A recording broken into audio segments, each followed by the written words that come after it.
It's been a really, really messed up week. Some days torture, some days better. La la la, la la la. Halo semuanya, perkenalkan nama aku Nazu Anjiani. Kali ini aku akan membahas tentang bagaimana cara menggunakan media presentasi seperti PowerPoint atau Canva. PowerPoint atau Canva adalah salah satu alat paling populer untuk menyampaikan ide secara visual dan terstruktur. Tapi supaya efektif, ada beberapa hal penting yang perlu kita perhatikan. Dari video ini aku akan ngasih tahu ke kalian bagaimana cara menggunakannya dan bagaimana cara membuat media presentasi dari kedua aplikasi tersebut. Pertama, kita buka Google Chrome. Ini aku kasih tahu kalian penggunaan pada Canva ya. Ketik aja Canva, klik ini. Setelah kalian buka aplikasi Canva, kalian klik template yang ini. Kalian scroll ke bawah, banyak sekali pilihan template yang bisa kalian pakai secara gratis. Meskipun sebagian ada yang berbayar, seperti ini ada tanda pro, tapi kalau yang nggak ada tanda pro-nya itu berarti gratis. Ini aku pilih yang ini, template yang ini, baru kita tinggal kalian sesuaikan template ini. Cara mengisi template presentasi ini pun itu juga harus diperhatikan, karena sebelum kalian buatnya, kalian harus rencanakan dulu seperti apa isi presentasi kalian. Kalian tentukan dulu poin-poin utama yang ingin disampaikan, lalu buat kerangka supaya slide-nya itu punya tujuan yang jelas. Lalu kalau soal desain itu cara kalian sesuai selera. Itu layoutnya sederhana, fontnya itu bisa dibaca dan warna-warnanya itu nyaman. Kalian mau ganti kelompok kalian tuh kelompok berapa, dan ganti aja jadi kelompok, misalnya nih kelompok 3, tinggal diganti aja. Kalau soal anggota, itu anggota kelompok kalian. Bisa kalian lihat di video, itu aku kasih namanya Andi, Ali, Sari, dan Mona. Itu contoh dari aku. Lalu di slide yang ini itu latar belakang presentasi kalian itu apa. Nah, biasanya presentasi ini itu berdasarkan dari makalah yang udah kalian buat. Jadi latar belakang ini latar belakang dari makalah kalian, dan tinggal klik aja, baru kalian isi sama latar belakang makalah kalian yang udah kalian rangkum, yang udah kalian singkat, sehingga itu cuma intinya aja. Nah, misalnya ini contoh dari makalah aku yang udah aku buat. Slide keempat ada rumusan masalah. Ini dari rumusan masalah makalah kalian. Aku kasih contoh punya aku ya. Nah, ini rumusan masalah aku ada 3. Rumusan masalahnya ini tuh dari rumusan masalah makalah kalian. Ingat ya, sebelum membuat media presentasi ini, pastikan kalian itu udah ada makalahnya.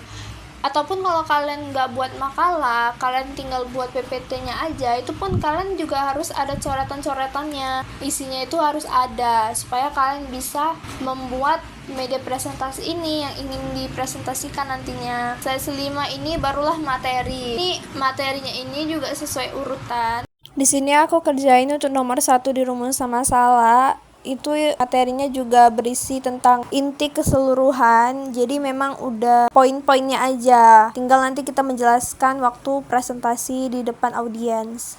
Next, kita ke slide materi kedua. Sama seperti di slide materi pertama, aku juga kayak gitu di materi kedua ini.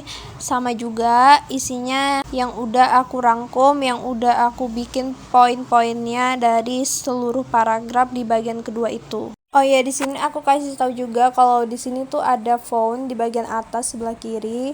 Di situ kalian bisa pilih font yang mau kalian pakai. Banyak sekali font gratisnya. Lalu ada rata kanan, rata kiri, bagian perataan teks. Lalu ada penebalan, garis miring, warna teks bisa diubah.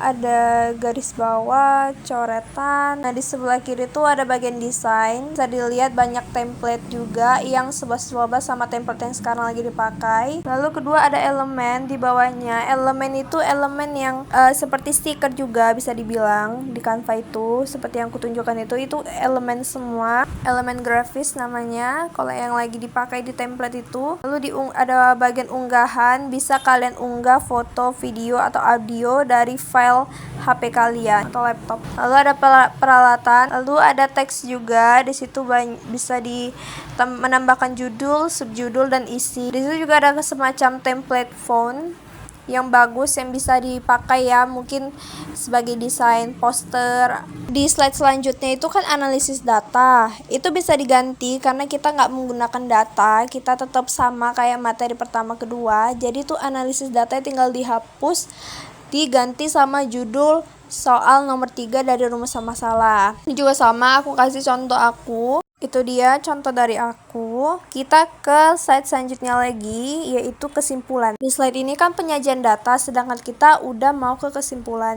Jadi cara menghapus halaman yang berlebih itu bisa, itu di bagian itu diklik 2 kali, pilih hapus 1 halaman. Halaman yang tadi pun udah terhapus, jadi kita tinggal ke slide kesimpulan. Karena semua materi udah selesai, waktunya lah kita isi bagian kesimpulan, di mana kesimpulan ini adalah ringkasan dari semua materi yang ada. Aku kasih tahu juga contoh kesimpulan aku. Kita masuk ke slide terakhir, di mana slide ini bagian penutup. Biasanya isi dengan kalimat ada pertanyaan atau terima kasih. Biasanya ada juga yang buat 2 slide, jadi di bagian penutup itu diisi dengan kalimat ada pertanyaan, baru di slide terakhir disitulah diisi kalimat terima kasih. Cuman itu opsional kalian mau pakai 2 slide atau 1 slide, itu terserah kalian. Sebelum di save ke bentuk PDF, alangkah baiknya kita cek dari awal. Jadinya seperti ini bentukannya. Setelah dirasa udah pas dan benar, tinggal kalian klik bagian bagikan, klik unduh, lalu ratakan PDF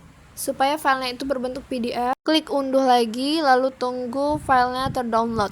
Filenya udah siap terdownload, jadinya bakal seperti ini. Oke semuanya, sekian dari aku. Terima kasih udah menonton, dan aku harap kalian paham step per stepnya dan paham tentang apa yang aku bilang. Aku minta maaf kalau misalnya ada perkataan aku yang salah dan salah informasi, aku minta maaf. Anyway, thanks for watching guys. I love you. Bye. See you in my next video.